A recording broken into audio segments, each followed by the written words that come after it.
Thank you, Mr. Secretary. Thank you, Mr. President, and good morning. Last night, on the order of the President of the United States and in support of a request from the Department of Justice, as the President said, the United States military conducted an apprehension mission in Caracas, Venezuela, to bring to justice two indicted persons, Nicolás and Cecilia Maduro. This operation, known as Operation Absolute Resolve, was discreet, precise, and conducted during the darkest hours of January 2nd and was the culmination of months of planning and rehearsal, an operation that, frankly, only the United States military could undertake. What I'd like to do this morning is talk to you through some of the preparation and the details without compromising any of our tactics, techniques, and procedures. There is always a chance that we'll be tasked to do this type of mission again. Our interagency work began months ago and built on decades of experience of integrating complex air, ground, space, and maritime operations. While the past 2 decades have honed the skills of our special operations forces, this particular mission required every component of our joint force, with soldiers, sailors, airmen, Marines, and Guardians working in unison with our intelligence agency partners and law enforcement teammates in an unprecedented operation. We leveraged our unmatched intelligence capabilities and our years of experience in hunting terrorists, and we could not have done this mission without the incredible work by various intelligence agencies, including the CIA, NSA, and NGA. We watched, we waited, we prepared missions over the last many years, many missions over these last many years. This was an audacious operation that only the United States could do. It required the utmost of precision and integration within our joint force. And the word integration does not explain the sheer complexity of such a mission.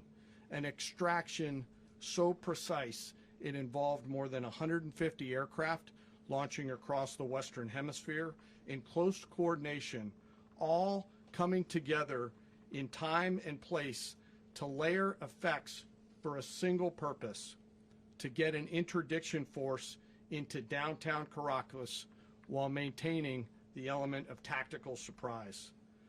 Failure of one component of this well-oiled machine would have endangered the entire mission, and failure is never an option for America's joint force. Those in the air over Caracas last night were willing to give their lives for those on the ground and in the helicopters. Let me talk a little bit about the preparation.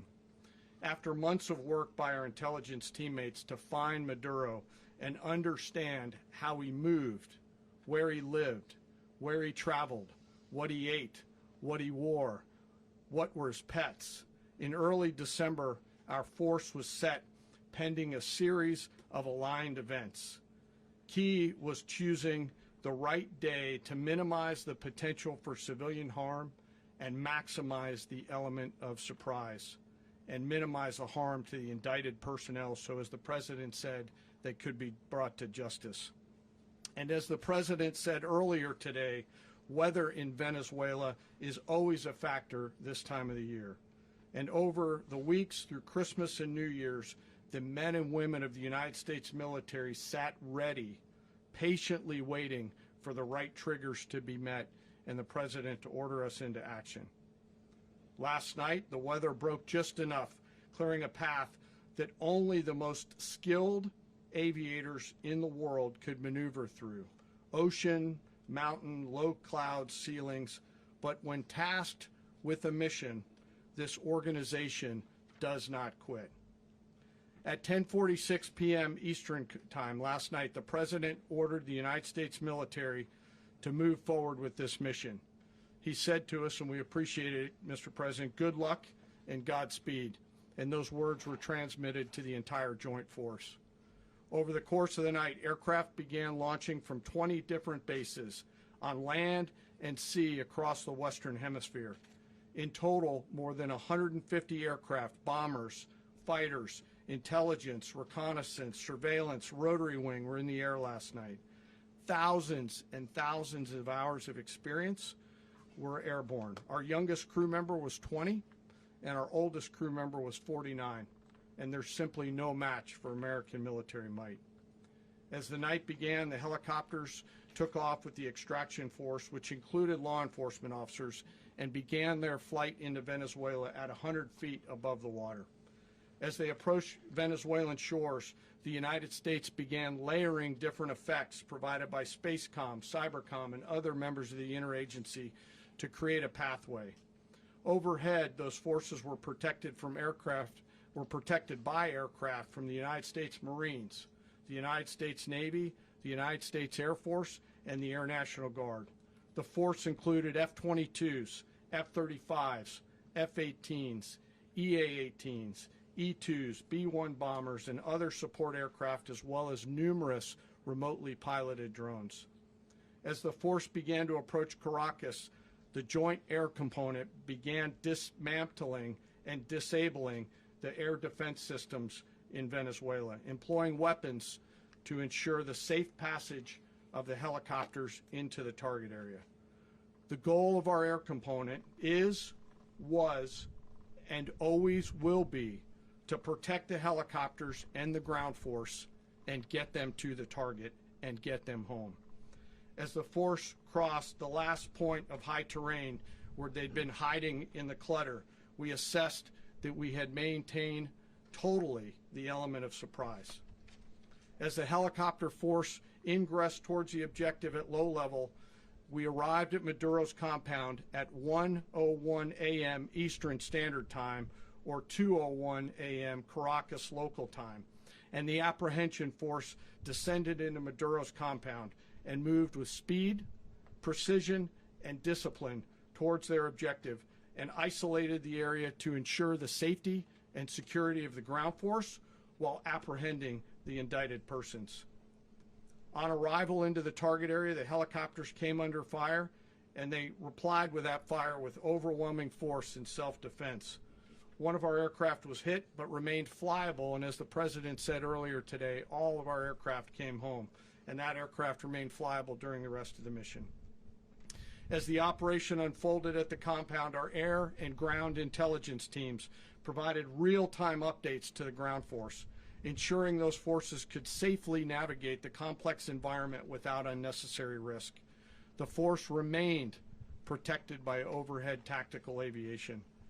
Maduro and his wife, both indicted, gave up and were taken into custody by the Department of Justice, assisted by our incredible U.S. military with professionalism and precision, with no loss of U.S. life. After securing the indicted persons, the force began to prep for departure.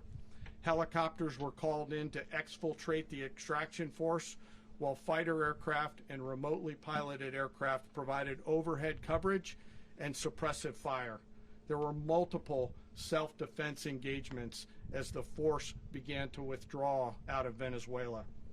The force successfully exfiltrated and returned to their afloat launch bases, and the force was over the water at 3:29 a.m. Eastern Standard Time with indicted persons on board.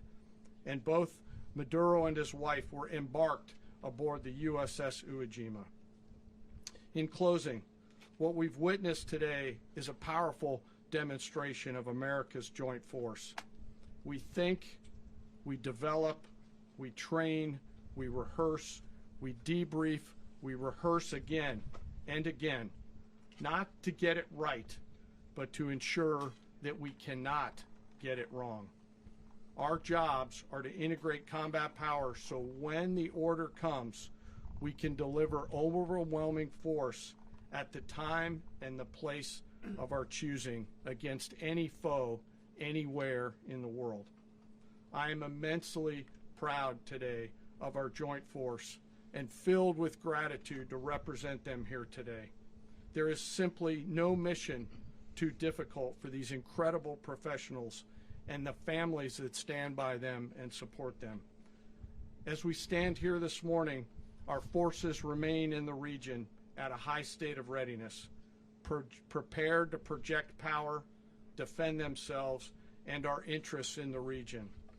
This operation is a testament to the dedication an unwavering commitment to justice and our resolve to hold accountable those who threaten peace and stability. In closing, I want to express my heartfelt gratitude to the brave men and women who executed this mission. Their courage and tireless commitment to our nation are what makes us strong. Thank you, Mr. Secretary, and thank you, Mr. President. Thank you.